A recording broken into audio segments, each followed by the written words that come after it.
Friends, நிதிநிலை கணக்கியலில் வந்து அதாவது 10 மதிப்பெண் வினாக்கள், அதாவது 3, 10, 30ன்னு சொல்லி கேட்பாங்க. பார்ட் சியில் வரும் அந்த கொஸ்டின். அதில் வந்து கண்டிப்பாக 5 கொஸ்டின் கேட்பாங்க. 5ல் 3 எழுதுகிற மாதிரி இருக்கும். அதில் கண்டிப்பாக ஒரு கொஸ்டின் வந்து என்ன இருக்குன்னா தேரி தான் இருக்கும். ஒரு கொஸ்டின் கண்டிப்பாக தேரி தான் இருக்கும். ஆனால் நம்ம ப்ரீவியஸ் இயரில் கேட்ட இந்த தேரி கொஸ்டின் வந்து பார்த்துடலாம். இது வந்து ஈஸியாக எடுத்துடலாம். தேரி கொஸ்டின் வந்து பார்ப்போம். 10 மார்க் வந்து ஈஸியாக எடுத்துடலாம். ஃபஸ்ட்டு கொஸ்டின் வந்து தேய்மானம் வரையறு, தேய்மானத்திற்கான காரணம் என்ன? டிசம்பர் 2021 கேட்ட கொஸ்டின். அந்த 5 கொஸ்டினில் கண்டிப்பாக ஒரு கொஸ்டின் தேறி வரும்.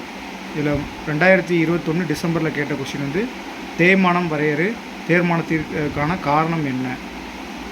மொதல் கொஸ்டின். அடுத்த வந்து கணக்கியலின் கருத்துக்களை விளக்குக. கணக்கியலின் கருத்துக்களை விளக்குக. மே 2024 கேட்டிருக்காங்க.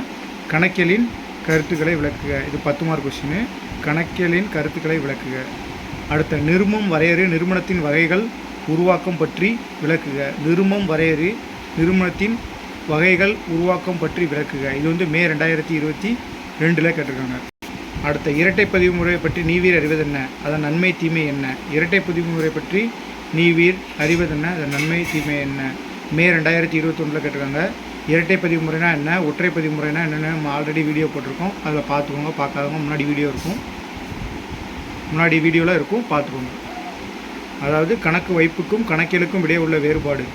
டிசம்பர் 2023 கேட்டிருக்காங்க. இது தேரி கொஸ்டினை கேட்டிருக்காங்க. கணக்கு வைப்புக்கும் கணக்கியலுக்கும் இடையே உள்ள வேறுபாடு டிசம்பர் 2023 கேட்டிருக்காங்க.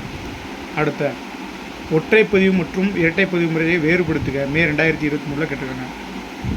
ஒற்றை பதிவு முறையும் இரட்டை பதிவு முறையும் வேறுபடுத்துக. இது ரொம்ப இம்பார்ட்டன்ட் கொஸ்டின், திரும்ப கேட்கக்கூடிய கொஸ்டின். இது எப்போ கேட்டிருக்காங்க? மே 2023 கேட்டிருக்காங்க. அடுத்த கணக்கியல் மரபுகளை வகைகளை குறிப்பிடுக.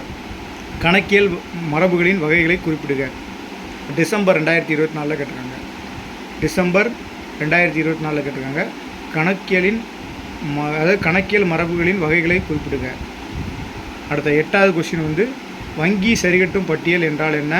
அது தயாரிக்கும் முறையை விளக்குக. இப்போ வங்கி சரிகட்டும் பட்டியல்னால் என்ன?